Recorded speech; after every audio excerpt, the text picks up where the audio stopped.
അപ്പോൾ ഭഗവാൻ പുഞ്ചിരിച്ചുകൊണ്ട്, കഴിഞ്ഞില്ല നാരദരെ, എന്റെ പാദങ്ങൾ മാത്രമല്ല എന്നെ മുഴുവനായും വഹിക്കുന്നത് അനന്തനല്ലേ? ഞാൻ ശയിക്കുന്നത് അനന്തനിലല്ലേ എന്ന് ചോദിച്ചു. അപ്പൊ നാരദൻ തൊഴുതു. തന്റെ അറിവുകളെല്ലാം അപൂർണമാണെന്നും സത്യം ഭഗവാൻ തന്നെ മനസ്സിലാക്കി കൊടുക്കണമെന്നും ആവശ്യപ്പെട്ടു. അപ്പോൾ ഭഗവാൻ പറഞ്ഞു, അനന്തൻ നമ്മെയും വഹിച്ച് ശയിക്കുന്ന ക്ഷീരസാഗരം, അതാണ് ഏറ്റവും ശ്രേഷ്ഠമെന്ന്. ഭഗവാൻ തന്നെ പരീക്ഷിക്കുന്നതാണെന്ന് മനസ്സിലാക്കി നാരദർ ഭഗവാനോട് ചോദിച്ചു, ഈ പ്രപഞ്ചത്തിൽ എവിടെയും ക്ഷീരം മാത്രമുള്ളൊരു സാഗരം തനിക്ക് കാണാൻ കഴിഞ്ഞില്ലല്ലോ, അതെവിടെയാണ് സ്ഥിതി ചെയ്യുന്നത് എന്ന്.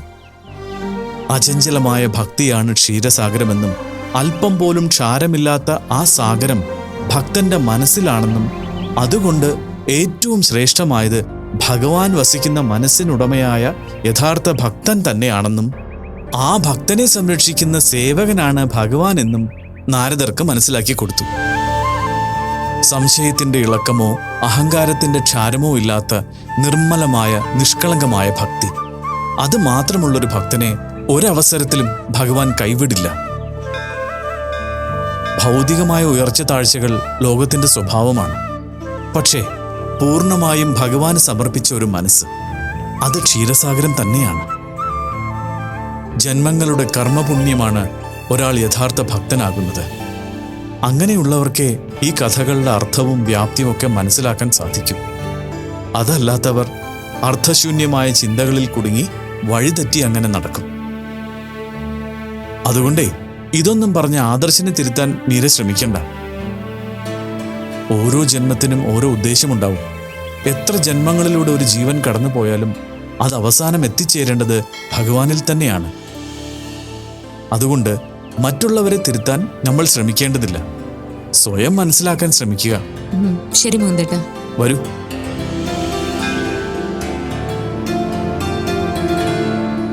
ആ അബി, എന്തൊക്കെയുണ്ട് വിശേഷങ്ങൾ?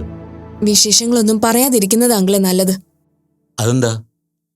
അതിപ്പോ എന്തു പറയാനാ, ആദർശിനെ മീരയും തോൽപ്പിക്കാൻ വേണ്ടിയാ ആ IT കമ്പനിയുടെ പ്രോജക്റ്റ് ലോകത്താരും കൊടുക്കാത്ത രീതിയിൽ റേറ്റ് കുറച്ച് കൊട്ടേഷൻ കൊടുത്തതും വർക്ക് പിടിച്ചതും. ഇപ്പോ അത് വെച്ച് ഒന്നും ചെയ്യാൻ പറ്റാത്ത അവസ്ഥയിലേക്ക് പോയിക്കൊണ്ടിരിക്കുക. കുറച്ച് നഷ്ടം വന്നാൽ എന്താ? വിചാരിച്ചതുപോലെ കാര്യങ്ങൾ നടന്നില്ല അബി. എല്ലാവരുടെയും മുന്നിൽ ജയിച്ചു കാണിക്കാൻ അബിക്ക് സാധിച്ചില്ലേ? അതിനുവേണ്ടി കോടികൾ നഷ്ടം വരുമെന്ന് ഞാൻ കരുതിയില്ല അങ്കിൾ. പണം പോയാൽ നമുക്കുണ്ടാക്കാവുന്നതേ ഉള്ളൂ. പക്ഷെ മറ്റുള്ളവരുടെ മുമ്പിൽ നമ്മൾ ഉണ്ടാക്കുന്ന വാല്യൂ, അതൊന്നിനും പകരം വെക്കാൻ കഴിയില്ല. ഇതൊക്കെ പറയുമ്പോ കേൾക്കാൻ സുഖമുണ്ട്. പക്ഷേ അതിനുവേണ്ടി കയ്യിലിരിക്കുന്ന കാശ് ചെലവാക്കുമ്പോ മനസ്സിലൊരു നീറ്റലും തോന്നുന്നുണ്ട്. ഇനിയിപ്പോ അത് പറഞ്ഞിട്ടൊന്നും കാര്യമില്ല. മുന്നും പിന്നും നോക്കാതെ അപ്പോഴത്തെ ഒരു ആവേശത്തിന് അങ്ങ് എടുത്തു ചാടി ചെയ്തു പോയതാ. ഇനി അതോർത്ത് കൈകാലിട്ടടിച്ചിട്ട് കാര്യമില്ലല്ലോ. ആ അബി ഇങ്ങനെ ഡൗൺ ആകല്ലേ. നഷ്ടത്തിന്റെ തോത് കുറയ്ക്കാൻ എന്തൊക്കെ ചെയ്യാൻ പറ്റുമെന്നൊന്ന് ആലോചിച്ചു നോക്ക്. അവിടുത്തെ സൂപ്പർവൈസറോട് സംസാരിച്ച് അതിനുവേണ്ട കാര്യങ്ങൾ ചെയ്യാൻ നോക്ക്. ആ നോക്കാം. ഇപ്പൊ പുതിയൊരു പ്രോജക്റ്റിന് കൊട്ടേഷൻ കൊടുക്കാൻ വന്നിട്ടുണ്ട്. ഇത് നമുക്ക് പിടിക്കണം. പക്ഷേ ഇതുപോലെ നഷ്ടക്കച്ചവടമായ പറ്റില്ല. അതിനെങ്കിലും കുറച്ച് ലാഭം കിട്ടണം. ഈ പുതിയ പ്രോജക്റ്റ് അബിക്ക് കിട്ടാൻ സാധ്യതയില്ല. പിന്നെ ആർക്ക് കിട്ടും? ആദർശിനോ? അല്ല, നിങ്ങൾ മാത്രമല്ലല്ലോ ഇവിടെ ബിൽഡേഴ്സ് ആയിട്ടുള്ളത്. ഇപ്പം വേറെ ഏതെങ്കിലും കമ്പനിക്ക് കിട്ടാനാണ് സാധ്യത. അതെന്താ അങ്കിൾ അങ്ങനെ പറഞ്ഞത്? IT കമ്പനിക്ക് അഭിരാമി കൊട്ടേഷൻ കൊടുത്തത് ഏത് രീതിയിലാണെന്ന് മറ്റുള്ള കമ്പനിക്കാർ മനസ്സിലാക്കിയിട്ടുണ്ടാവുമല്ലോ. അവരിൽ ആരെങ്കിലും അതിനേക്കാൾ 1-2% റേറ്റ് കുറച്ചിട്ട് വർക്ക് പിടിക്കും. അതവർക്ക് വലിയ നഷ്ടം ഉണ്ടാവില്ലേ? അതിപ്പോ അവർ ആലോചിക്കില്ല. അല്ലെങ്കിൽ അവർക്ക് മണി ലോണ്ടറിങ്ങിനായിട്ട് പ്രോജക്റ്റിന്റെ ആവശ്യം ഉണ്ടാവും. അങ്ങനെ ഏത് കാരണത്തിനും നഷ്ടത്തിൽ വർക്ക് എടുക്കാം. പുറത്തുള്ളവർ എന്ത് കാരണം കൊണ്ട് പ്രോജക്റ്റ് പിടിച്ചാലും എനിക്കത് ഒരു പ്രശ്നമല്ല. അവർക്ക് നഷ്ടമോ ലാഭമോ എന്തെങ്കിലും ഉണ്ടാവട്ടെ, അതൊക്കെ ആര് കാര്യമാക്കുന്നു. പക്ഷേ ആദർശിന് പ്രോജക്റ്റ് കിട്ടരുത്. എന്റെ മുന്നിൽ കേരളത്തിൽ ഒരു പ്രോജക്റ്റ് പോലും ചെയ്യാൻ പറ്റാതെ ആദർശ് നിൽക്കുന്നത് എനിക്ക് കാണണം. അതൊക്കെ കാണാൻ പറ്റിയേക്കും. പക്ഷേ ഇപ്പൊ വന്ന ഈ പ്രോജക്റ്റും അബിക്ക് തന്നെ കിട്ടണമെന്നാണ് എന്റെ ആഗ്രഹം. നമുക്കെന്തായാലും ശ്രമിച്ചു നോക്കാം. പക്ഷേ നഷ്ടത്തിൽ റേറ്റ് കുറച്ച് കൊട്ടേഷൻ കൊടുത്ത് ചാടിയ കുഴിയിൽ വീണ്ടും അറിഞ്ഞുകൊണ്ട് ചാടാൻ ഞാനില്ല. നല്ല തീരുമാനമാണ്. അഭി നല്ലൊരു ബിസിനസ്സുകാരിയായി മാറുന്നതിന്റെ ലക്ഷണമാണ്. അതെന്താ അങ്കിൾ അങ്ങനെ പറഞ്ഞത്? അല്ല, ലാഭത്തിലേക്ക് മാത്രം അഭിയുടെ ചിന്തകൾ സഞ്ചരിച്ചു തുടങ്ങി. അത് യഥാർത്ഥ ബിസിനസ്സുകാരുടെ ലക്ഷണമാണ്.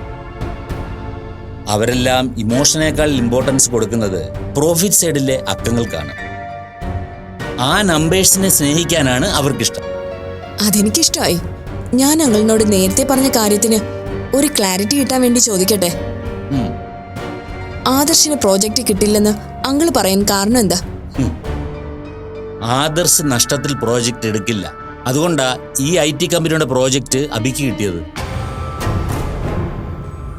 ഈ കമ്പനിയുടെ കാര്യത്തിലും അത് തന്നെയാണ് സംഭവിക്കുക. ആദർശ് എന്തായാലും നഷ്ടം വരാൻ മനഃപൂർവ്വം സമ്മതിക്കില്ല. എന്നാ പിന്നെ ആ പ്രോജക്റ്റ് ആരെങ്കിലും കൊണ്ടുപോട്ടെ. ഞാനെന്തിനാ വെറുതെ അതിന്റെ പിന്നാലെ പോകുന്നത്? പിന്നെ ഒരു സാധ്യത കൂടെ ഉണ്ട്. അതെന്താ? ആദർശിന് കുറച്ച് വാശി ഈഗോയും കൂടുതലുണ്ട്.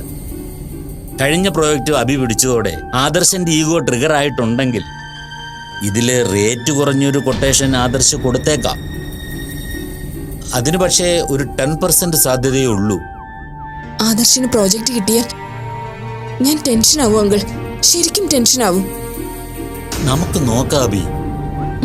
ഇതിപ്പോ വല്ലാത്തൊരു അവസ്ഥയായല്ലോ. ഇത്രയും നേരം ആദർശ് നഷ്ടം വരുത്തി കൊട്ടേഷൻ കൊടുക്കില്ല എന്ന് പറഞ്ഞിട്ട് അവസാനം അങ്കിൾ എന്താ ഇങ്ങനെയൊക്കെ പറയുന്നത്? അതെ, മഴ പെയ്യാനും പെയ്യാതിരിക്കാനും സാധ്യത ഉണ്ടെന്ന് പറയില്ലേ, അതുപോലെ തന്നെ. പക്ഷേ വളരെ കുറഞ്ഞ സാധ്യതയെ ടെൻഷന്റെ സൈഡിലുള്ളൂ. നോക്കാം. ഞാനെന്നാ ഇറങ്ങട്ടെ. ശരി അഭി.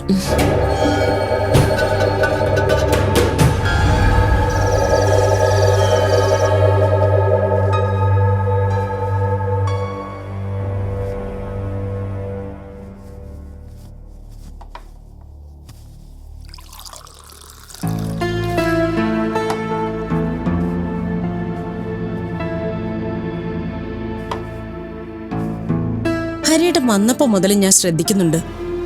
മനസ്സിലെന്തോ കരട് വീണതുപോലെ ഉണ്ടല്ലോ. മനസ്സിൽ എന്തെങ്കിലും ഉണ്ടെങ്കിൽ അത് തുറന്നു പറയണം. അല്ലാതെ എന്താ കാര്യമെന്ന് എനിക്കറിയാൻ പറ്റില്ലല്ലോ. മീരയുടെ കമ്പനിയിലെ പ്രശ്നങ്ങൾ വല്ലതും ആയിരിക്കുമല്ലേ?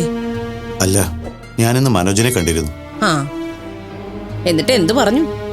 സൂരജ് പോയ കാര്യമൊക്കെ അവരറിഞ്ഞില്ലേ? അറിഞ്ഞു. നന്നായി. സൂരജ് തിരിച്ചു വരുന്നതിന് മുമ്പ് വിദ്യയുടെ വിവാഹം നടത്താൻ അവരുടെ തീരുമാനം. അത് വളരെ നന്നായി. എത്രയും പെട്ടെന്ന് ആ പെണ്ണിന്റെ കല്യാണം ഒന്ന് നടക്കട്ടെ.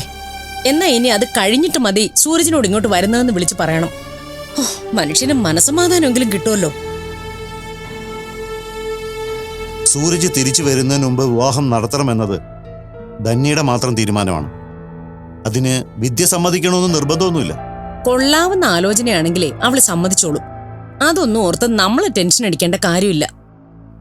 താൻ ഇപ്പോഴും വിദ്യയും സൂരജിനെയും മനസ്സിലാക്കാത്തത് എന്താണെന്ന് എനിക്കറിയില്ല. ഇവിടുത്തെ പ്രശ്നങ്ങളിൽ നിന്ന് ഒഴിവാക്കാൻ വേണ്ടിയാണ് സൂരജിന് ബാംഗ്ലൂർ സൈറ്റിൽ ജോലി കൊടുത്തതെന്ന് മനസ്സിലായിട്ടും സൂരജ് പോയത് എന്താണെന്ന് താൻ ചിന്തിച്ചിട്ടുണ്ടോ? എന്താ? വിദ്യ അവനെ വിട്ടുപോകില്ലെന്ന് അവൻ ഉറപ്പുള്ളതുകൊണ്ട്. പിന്നെ ആദർശിനോടും അവന്റെ ജോലിയോടും ആത്മാർത്ഥമുള്ളതുകൊണ്ട്. ജോലിയുടെയും ആദർശിന്റെയും കാര്യം ശരിയായിരിക്കും.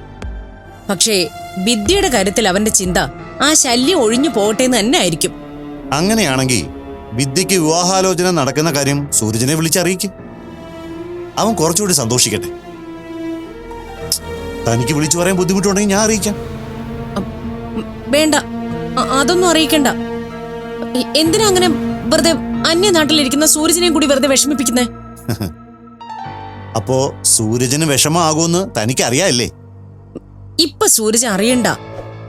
പിന്നെ അതൊക്കെ അറിയുമ്പോ ഒരു വിഷമം തോന്നിയാലും പതിയെ പതിയെ അത് മാറിക്കോളും. വിദ്യ ഇതെങ്ങനെ മാനേജ് ചെയ്യുന്നത് നോക്കട്ടെ. അവിടെ ഒരു പെണ്ണ് കാണൽ ചടങ്ങ് പോലും നടക്കാൻ സാധ്യതയില്ലെന്നാണ് എനിക്ക് തോന്നുന്നത്. അതേ അഭിപ്രായം മനോജും പറഞ്ഞു. എല്ലാരും നിർബന്ധിച്ചാ വിദ്യയുടെ മനസ്സ് മാറുമെന്നാ ധന്യ കരുതിയിരിക്കുന്നത്. പക്ഷെ എനിക്കങ്ങനെ തോന്നുന്നില്ല. സൂരജിനെ വിദ്യ സ്നേഹിക്കുന്നുണ്ടെങ്കിൽ അവിടെ ഒന്നും സംഭവിക്കില്ല. പിന്നെ ധന്യ മനസ്സിലൊന്ന് തീരുമാനിച്ചാലും പുറത്ത് കാണിക്കുന്നതും മറ്റൊന്നായിരിക്കും. വിവാഹത്തിന് വിദ്യ സമ്മതിക്കില്ല എന്ന് ഉറപ്പുണ്ടെങ്കിലും അത് നടത്തണമെന്ന രീതിയിൽ ധന്യ പെരുമാറും. അതിനെക്കുറിച്ചൊന്നും എനിക്കറിയില്ല. ബീന പറയുന്ന ഇത്തരം സ്വഭാവ രീതികളൊന്നും എനിക്ക് മനസ്സിലാകുന്നുമില്ല. പക്ഷേ ഒരു കാര്യത്തിൽ എനിക്ക് ഉറപ്പുണ്ട്. വിദ്യയ്ക്ക് വിവാഹാലോചന നടന്ന അത് ഇവിടുന്ന് ആരും സൂരജിനെ അറിയിച്ചില്ലെങ്കിൽ അവൻ തിരിച്ചു വരുമ്പോ ഏത് രീതിയിലാവും പ്രതികരിക്കുകയെന്ന് അറിയില്ല. ഒരിക്കൽ സൂരജിന്റെ വഴിതെറ്റിയ ജീവിതത്തിൽ നിന്നും അവൻ എങ്ങനെയൊക്കെയോ രക്ഷപ്പെട്ട് പുറത്തു വന്നതാ. ഇനി മനഃപൂർവ്വം എല്ലാവരും കൂടി ചേർന്ന് അവനെ അതിലേക്ക് തന്നെ തള്ളിവിടരുത്. ഇനി അങ്ങനൊന്നും സംഭവിക്കില്ല ഹരിയേട്ടാ. ഇപ്പൊ സൂരജിന് അവന്റെ ജീവിതത്തെക്കുറിച്ച് ഒരു കാഴ്ചപ്പാടും ലക്ഷ്യബോധവും ഒക്കെ ഉണ്ട്. അതുകൊണ്ട് പഴയ ജീവിതത്തിലേക്ക് അവൻ ഇനി ഒരിക്കലും മടങ്ങിപ്പോവില്ല. അതിലെനിക്ക് ഒരു ഉറപ്പുമില്ല ബീനെ. പ്രണയം മനുഷ്യനെ പല രീതിയിലും മാറ്റിമറിച്ച് കളയും. അത് പരാജയപ്പെട്ടാലും സ്വഭാവത്തിൽ മാറ്റങ്ങൾ വന്നേക്കാം. സൂരജിന്റെ ഇഷ്ടങ്ങൾക്കാണ് താൻ ജീവിതത്തിൽ പ്രാധാന്യം കൊടുക്കുന്നെങ്കിൽ ധന്യമായിട്ടുള്ള പ്രശ്നങ്ങളൊക്കെ മറന്ന് നിങ്ങൾ തമ്മിൽ രമ്യതയിൽ എത്തുന്നതാണ് നല്ലത്. എനിക്ക് വലുത് എന്റെ മോൻ തന്നെ ഹരിയേട്ടാ. പക്ഷേ ധന്യമായിട്ട് എനിക്കൊരിക്കലും രമ്യതയിലെത്താൻ പറ്റില്ല. കാരണം അവളുടെ ചിന്തയും പ്രവൃത്തിയും ഒന്നും ശരിയല്ല. അവളുമായിട്ട് ഒരിടപാടിനും ഞാനില്ല. സൂരജിനെ ഇവിടുന്ന് മാറ്റാൻ ഞാൻ മേരിയോടും ആദർശനോടും പറഞ്ഞത് തന്നെ അവൻ ഈ ബന്ധത്തിൽ നിന്നൊന്ന് രക്ഷപ്പെടുത്താൻ വേണ്ടിയാ. അതിനൊരു അവസരം ഉണ്ടാവുമ്പോ നമ്മൾ തന്നെ എല്ലാം അവനെ വിളിച്ചറിയിച്ച് അത് നശിപ്പിക്കാൻ പാടില്ല. എന്റെ മനസ്സിൽ തോന്നിയ കാര്യം ഞാൻ ബീനയോട് പറഞ്ഞു. ഇനി വിദ്യയുടെ ഭാഗത്തുനിന്ന് എന്താ ഉണ്ടാവുന്ന കൂടി അറിയട്ടെ. അത് കഴിഞ്ഞ് സൂരജിനെ അറിയിക്കണോ വേണ്ടയോ എന്ന് തീരുമാനിക്കും.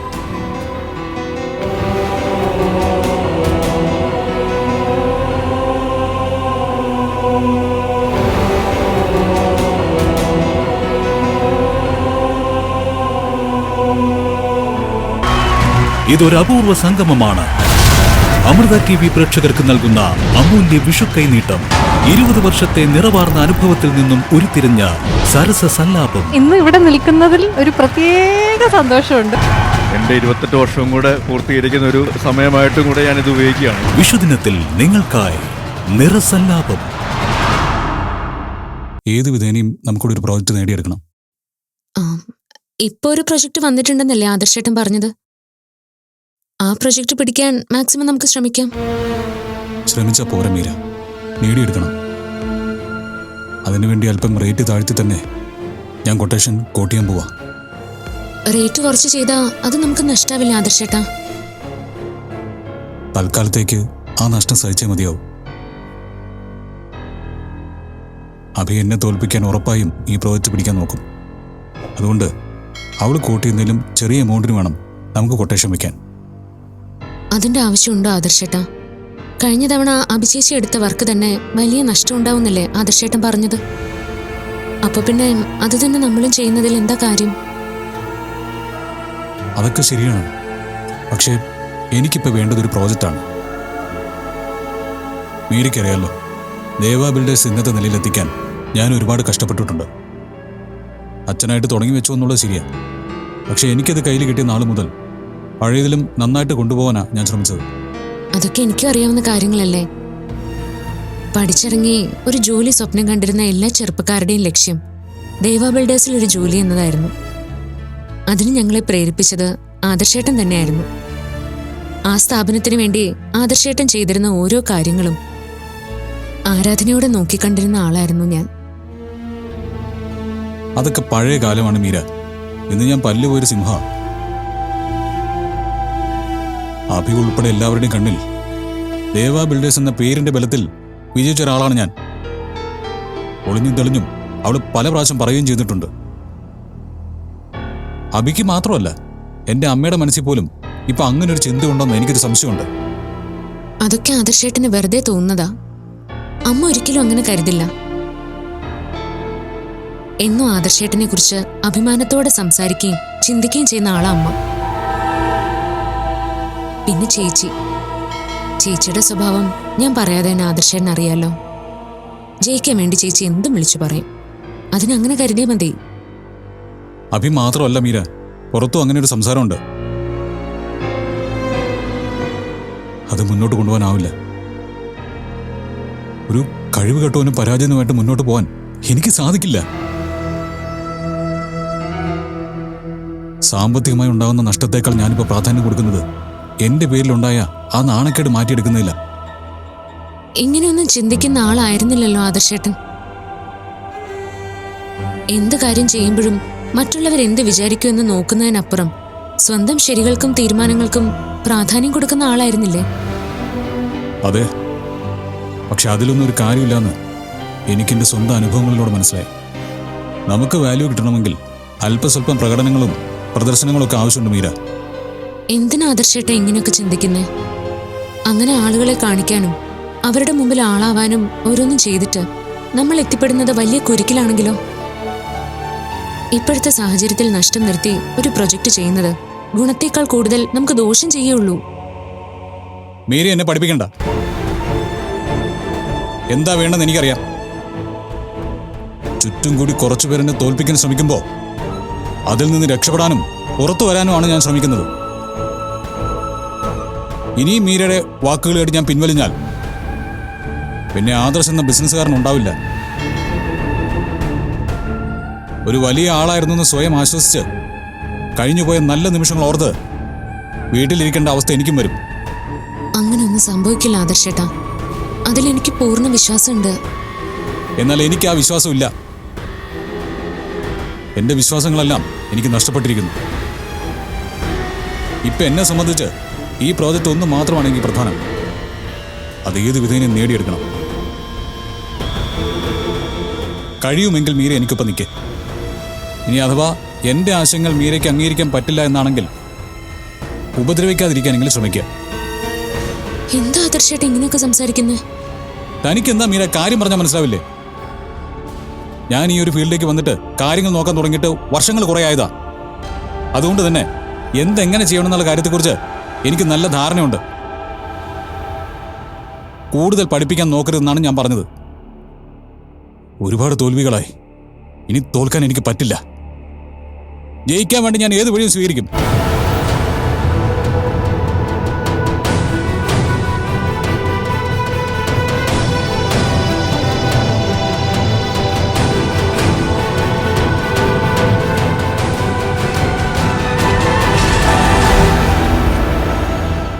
അബി, താൻ ഇങ്ങനെ ആലോചിച്ച് ടെൻഷനായിട്ട് എന്താ കാര്യം? നമുക്ക് മുതലാവുന്ന രീതിയിൽ കൊട്ടേഷൻ കൊടുക്കണം. കിട്ടിയാ കിട്ടട്ടെ, അല്ലെങ്കിൽ അതങ്ങ് പോട്ടെ നോക്കണം. പുതിയൊരു പ്രോജക്റ്റ് വരുമ്പോ അങ്ങനെ എടുത്തു ചാടി തീരുമാനമെടുത്ത് അത് കളയാൻ പറ്റില്ല. പിന്നെ എന്ത് ചെയ്യാനാ തന്റെ തീരുമാനം? ഒരു തീരുമാനം എടുത്തെങ്കിൽ ഞാൻ നിങ്ങളോട് പറയില്ലേ? ഒരു തീരുമാനത്തിൽ എത്താൻ പറ്റാത്തതുകൊണ്ടല്ലേ ഞാൻ ഇങ്ങനെ ടെൻഷൻ അടിക്കുന്നത്. എടോ, റേറ്റ് കുറച്ച് പിടിച്ചിട്ട് മറ്റേ പ്രോജക്റ്റ് പോലെ ടെൻഷൻ അടിച്ചിട്ട് വല്ല പ്രയോജനമുണ്ടോ? റേറ്റ് കുറച്ചില്ലെങ്കിൽ ആദർശ് പ്രോജക്റ്റ് പിടിക്കും. പിടിക്കുന്നെങ്കിൽ പിടിക്കട്ടെന്ന് വെക്കണം. എല്ലാ പ്രോജക്റ്റും നഷ്ടത്തിൽ ചെയ്യാൻ ബാങ്ക് ബാലൻസ് അൺലിമിറ്റഡ് ഒന്നും അല്ലല്ലോ. 5-6 നഷ്ടത്തിൽ പോയാ നമ്മൾ പാപ്പരായി പോവോ അബി? ഇവിടെ ആണെങ്കിൽ പണം കായ്ക്കുന്ന മരവും ഇല്ല. ഹോ, നിങ്ങളുടെ വീട്ടില് 2 മരം പണം കാച്ചു നിൽക്കുന്നുണ്ടല്ലോ. അവിടുന്ന് പോയി കുലുക്കിയിട്ടോണ്ട് കൊണ്ടുവാ. വിഘ്നേഷേട്ടാ, ആദർശ മീരയോ എന്റെ മുന്നിൽ ജയിക്കരുത്. അതിനു വേണ്ടിട്ടാ ഞാൻ ഈ പെടാപ്പാടെല്ലാം പെടുന്നത്. അബി, എലിയെ പേടിച്ച് ഇല്ലം ചൂടാന്ന് കേട്ടിട്ടില്ലേ? അതുപോലെ ആവരുത് നമ്മുടെ അവസ്ഥ.